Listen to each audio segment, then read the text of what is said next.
Who is under pressure in 2026 and who is not? Here's 5 of each for you, because I like you.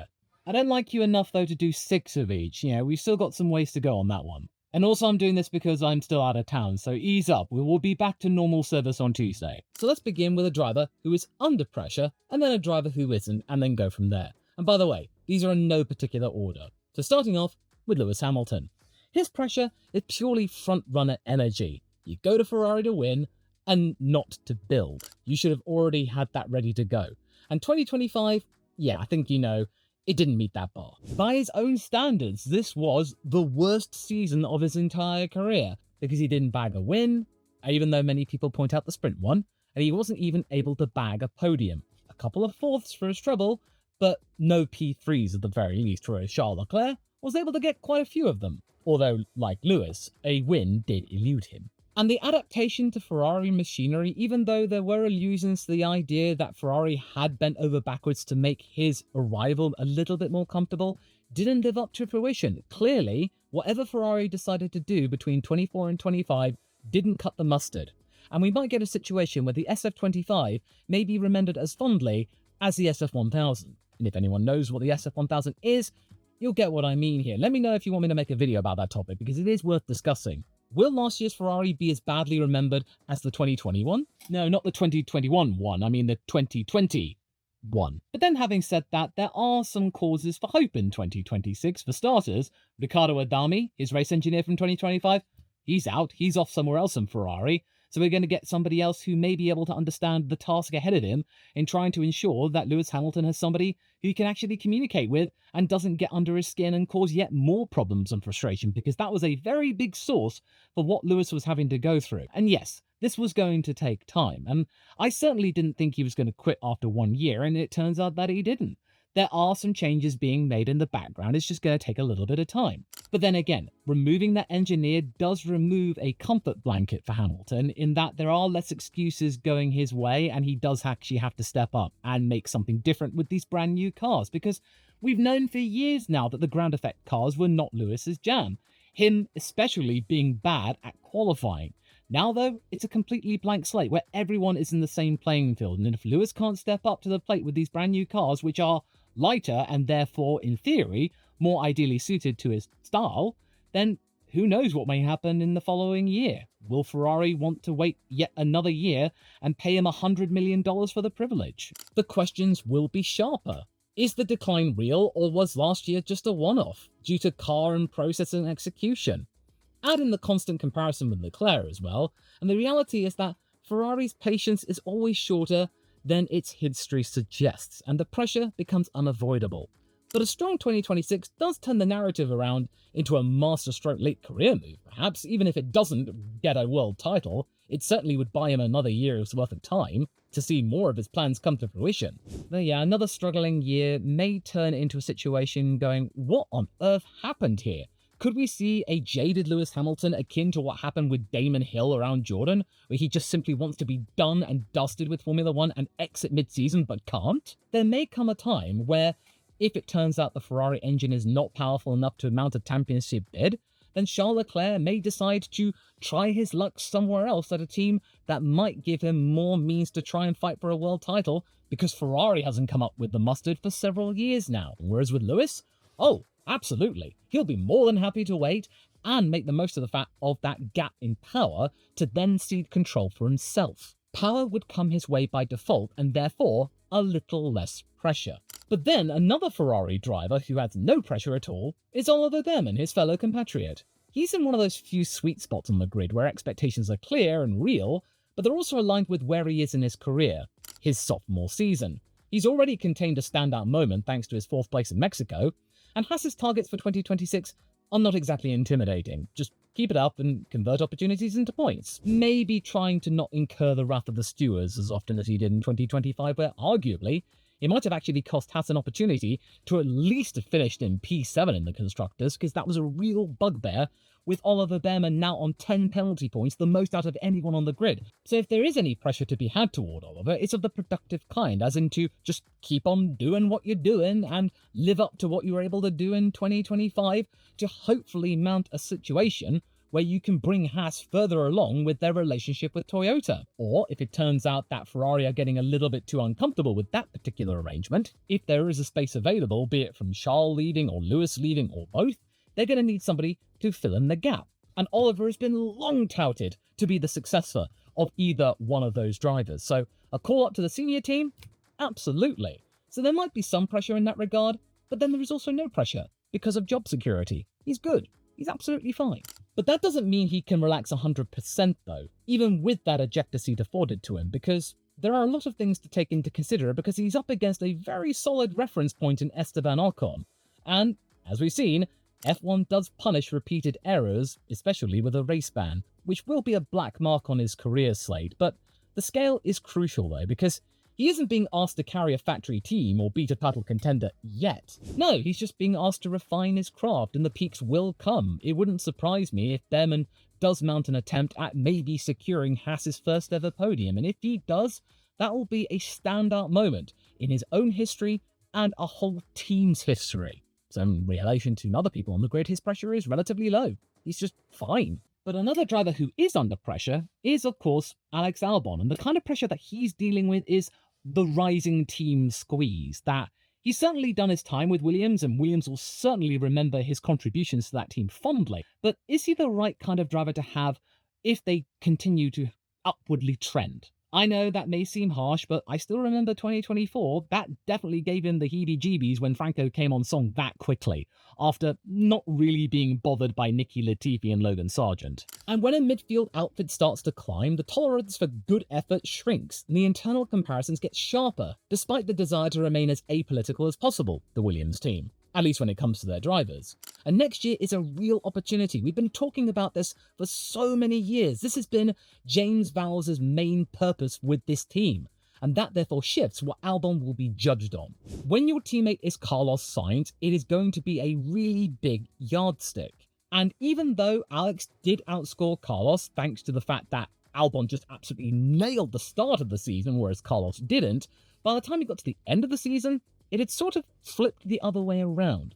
Carlos was bagging podiums, whereas Alex was bagging retirements and missed opportunities and incidents by the dozen. And this is going up against a driver who has race-winning credentials and helped get Ferrari out of a funk after 2020, getting solid podiums, a few wins to his name, and actually proving to be a much better second driver than the Scuderia probably expected when they hired him on in the first place.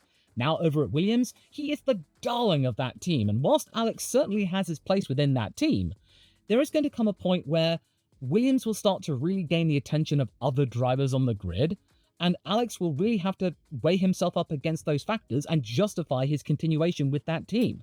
Has he served his purpose, or has he still got more to give? And 2026 will be a real important stress test. For a driver whose reputation is tied to being an elite midfield leader, this year becomes a referendum on whether he's still the central pillar, or whether he's just now the strong number two in a team with front-running ambitions.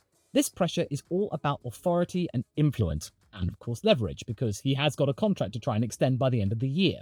And if Carlos's momentum continues to grow, Albon's risks being defined by comparison. And it might be time to move on and find another team if it becomes too much to bear, because he still has a lot to give Formula One.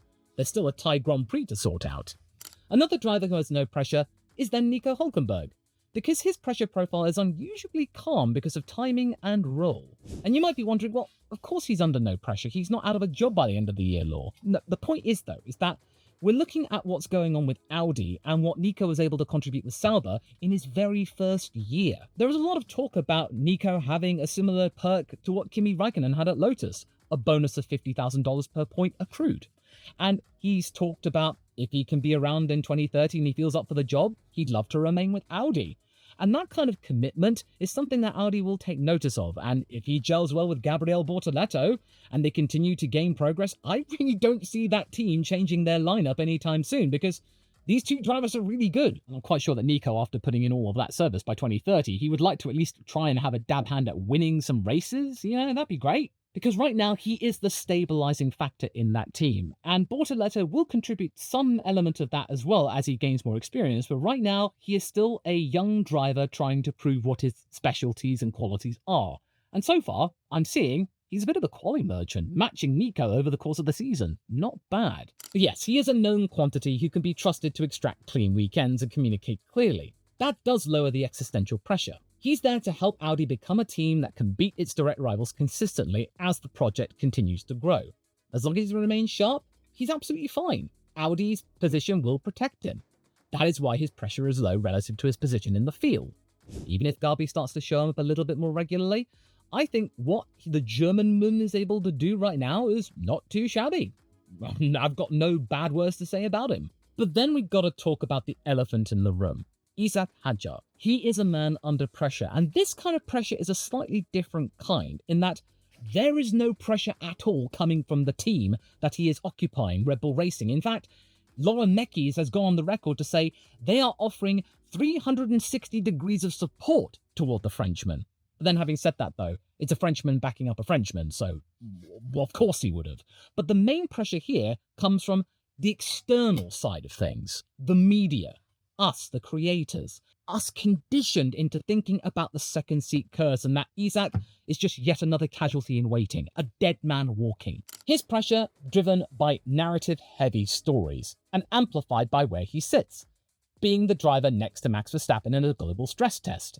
The second Red Bull seat has become a story in of itself, and therefore stories create pressure even when the team themselves is pretty chill with Hadjar. Internally, Red Bull may talk about development and integration, especially under leadership style that can be more patient than the old style, but the outside world rarely waits. Every single qualifying gap and missed weekend becomes a headline. We're just going to have people going, oh, you see, the second seat curse continues, and then give it a few more months, everyone will say, is it time for Isack Hadjar to be dropped by Red Bull and then Arvid Lindblad should get a chance?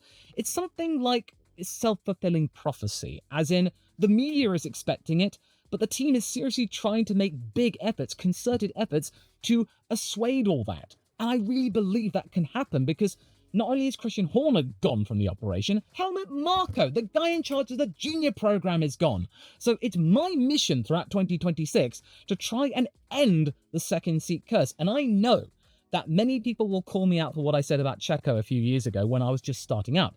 I have learnt from that, I would like to think. I do apologise for my conduct there, and I would like to think I've grown since then, and I wouldn't be as subjected to that kind of hysteria. Other kinds of hysteria, that's up for debate. But the point is, though, is that Red Bull will not be measuring him up against Max. All he's got to do, and Lauren has said this, is just keep up what he's doing, because what he's been doing up until this point has been pretty great. And if he can be the one to break the curse, then all the better. That will improve his legacy in Formula One even more. He's the guy that cured Red Bull of its ills. And if he has a perfectly reasonable first third of the season, I think the media will buy him a little bit more security and protection. But if he doesn't, and it continues to be as precarious, or maybe slightly precarious like Tsunoda's, then I can easily see the knives being sharpened. And then we have Fernando Alonso. His pressure is low because he's Fernando Alonso. He doesn't need to prove anything. His reputation's already written in ink and the stars, and Aston Martin benefit from his presence as much as it benefits from the seat, so why change anything? So that therefore changes the power balance in his favour. He's not a driver hanging on for relevance, but one who brings credibility and standards and an entire competitive culture to a project that wants to be taken seriously. Oh, as well as fans, don't forget those, because not many people care for the guy in the other seat, and Fernando has plenty of things to say, which keeps us all happy and entertained, and Aston Martin make the most of it. The Fernando that we have right now is a real source of inspiration. There were moments where Fernando was in the doldrums, or not feeling great, or indeed not feeling great physically, and the team were rallying around him. He brought them podiums at the first time of asking. He brought them many more reasons to hope, points that were not being expected, qualifying places that were not to be expected. Hope, inspiration, the drive to try and do better even if the car didn't deserve to be where it wound up. As long as Fernando believes he is competitive, then he will remain with that team, and it certainly helps that he has sort of walked back his promise that if the car is good next year, he will call it a day. No, I don't see him doing that anymore. I believe that he'll just keep on going so long as he believes that he's fast, and he believes in himself quite a lot. So based on how old he is right now, he could be nearly 50 and still racing in Formula One. Is that crazy or what? The only time where pressure will really rise is if he has a sudden and obvious drop in performance and it stays there, or a breakdown in communication with Aston. Short of that, he's got total freedom. He could be a ruthless competitor without the career risk panic that shaped many drivers' seasons. Then we've got Lando Norris. He carries the specific pressure that arrives the moment you become the man to beat. A championship changes everything. The paddock stops asking, can he do it? And then starts asking, can he do it again? And 2026 makes it all the tougher because we are in a regulation reset where nobody knows who is going to be the main forerunner. Although, mind you, based on how Mercedes has been conducting itself since it launched its car and shakedown and livery, it's allowing its little asset to just flap around in the breeze for us all to see, not hiding a single thing. Now that is intimidation right there. And that might give McLaren a little bit of pause for thought, especially since they are missing the first day of the pre-season test in Barcelona, even though they are claiming that they just want to find out more behind the scenes. But naturally, Lando's the champion. Of course there's going to be pressure. And like with Hadjar, the pressure will mostly be coming from an external level. Because McLaren, they absolutely love him. He's the centre of their universe. He's not going to be dropped by them anytime soon. If anything, Lando would be the one holding all the cards about whether or not he might want to move on himself or retire from Formula One altogether. Outside though, no, he's at the mercy of the media. Not like he cares or anything, but he just is. And that means small disadvantages can suddenly become big ones and reputations can swing fast. And his pressure is on two fronts. Every mistake will be louder and every scrap will be questioned, and every strategic asset is framed as luck rather than skill. And let's not forget Piastri in all this. He'll be treating this coming season as his own title opportunity, not being a supporting role again, especially since papaya rules are once again being used, albeit a little bit streamlined this time, which may force Norris to become a little bit more ruthless even though he wants to be chill. And considering that McLaren are expected to be right up there still, even though no one's quite sure where everyone will lie, if we just get pretty good results from Lando and he's not really in the championship hunt, or he's going to be a lot more struggling from the get-go, it will be cast as disappointing. So what Norris needs to do is get some authority under his belt. Win races regularly, do it convincingly, without any interference from the pit wall. It's like I said at the end of last year. He needs to win convincingly and triumphantly and lock in a second world title to show that, hey, I don't need any help from my team. I am just that good and I'm doing it my way. Only then will he be able to gain some kudos from a lot of the naysayers and haters that have accrued over the years. And of course, yes, the pressure could get to him if he really does drop the ball and Piastri completely wallops him, especially for McLaren's bottom line. And then there's the other half of Lando, Carlos Sainz. His pressure's low because last year at Williams, he already achieved the hardest part of a new chapter. He made the move make sense and made plenty walk up to Ferrari and go, why the hell did you let him go? Sure, Carlos has moved on from that phase of his career. It's none of his business. But it must feel good to hear people chastise his old team in secret. And in a Williams which is busy trying to climb or at least prove that they are not about to enter another false dawn like they have so many times in the last few years, what Carlos has been able to contribute has been nothing short of remarkable. We all thought that he would have provided something for that team, and initially it was questionable questions as to what on earth is going on here. Wow, Carlos is not doing well against Alex. Blimey O'Reilly. Come the end of the season, we're all thinking and singing a different tune. Carlos has actually had a triumphant end to his proceedings in his first season with Williams. 2 podiums to his name, and no longer that team has to say, our last podium was with Lance Stroll.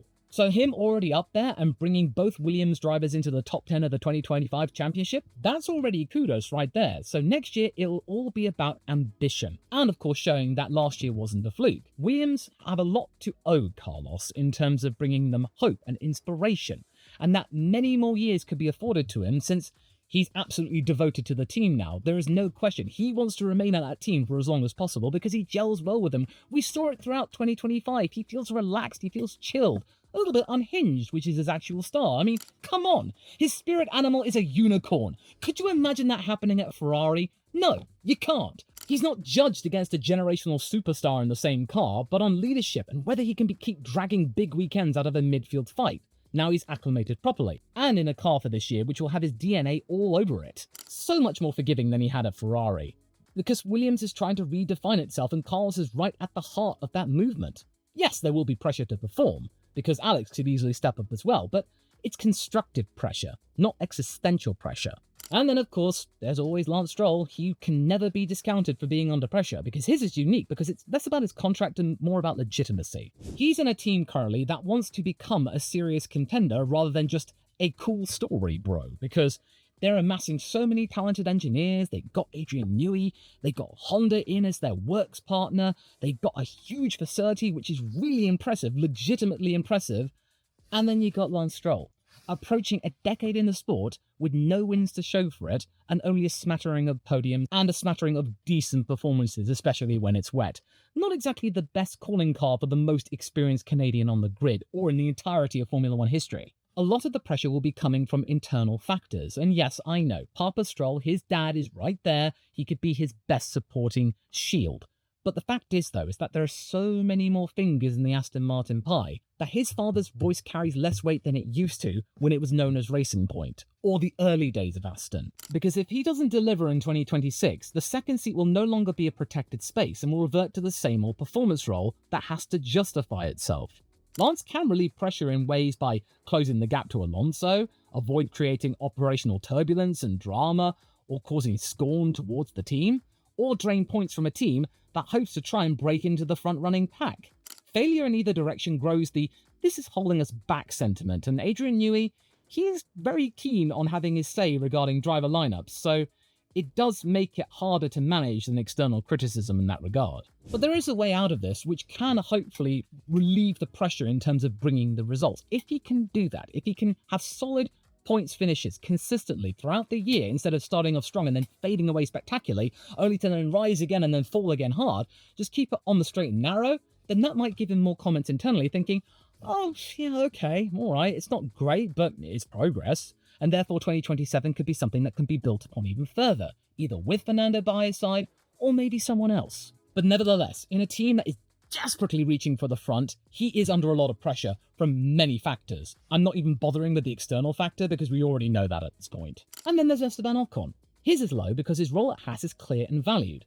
Even though he hasn't got that many fans and people want him out of the sport, Haas have a reliable, high-quality operator who anchors the team whilst a younger driver is developing, and while the organisation continues to professionalise. Because he can race hard, he can bring home the points, and as we saw in his first season, even though he did rail against the system regarding not being in the points or being out of qualifying due to operational executional errors, he is not as dramatic or as incendiary as he was at Alpine. He is a lot more easygoing. He has a great engineer in Laura Muller.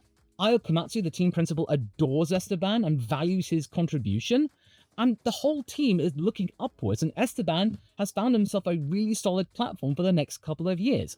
I'm expecting a contract extension in the not too distant future, with Bearman most likely being called up to Ferrari, and then maybe Jack Doolan coming in because Toyota really does like that guy, and a continuation of moving from Ferrari reliance to Toyota reliance, because another tidbit that came around was that Ayo Komatsu has said they will have their own working simulator ready to go in Banbury by May of this year, no longer relying on the Maranello wind tunnel, cutting themselves off from Ferrari even more. All the while Cadillac is saying how great Ferrari is as a partner and they can't wait to be working with them, really talking up the Scuderia, whereas Haas, it's relative radio silence. It's really customary. And Ocon also benefits from context, because Haas tends to measure success in realistic steps, such as beating their direct rivals in the midfield and having a good clean weekend without any foul-ups and taking points on the day the grid opens up. He could be assessed as the stabilising reference rather than the marketing headline. Yeah, that doesn't remove scrutiny, but it does lower the existential dread. As long as he's solid and he helps the team function, he'll be doing the job that Haas hired him for, regardless of what other people think. But don't worry, there is no pressure on you whatsoever to click on this video, even though I know you will like it. Seriously, no pressure at all. But anyway, I'll hopefully see you there.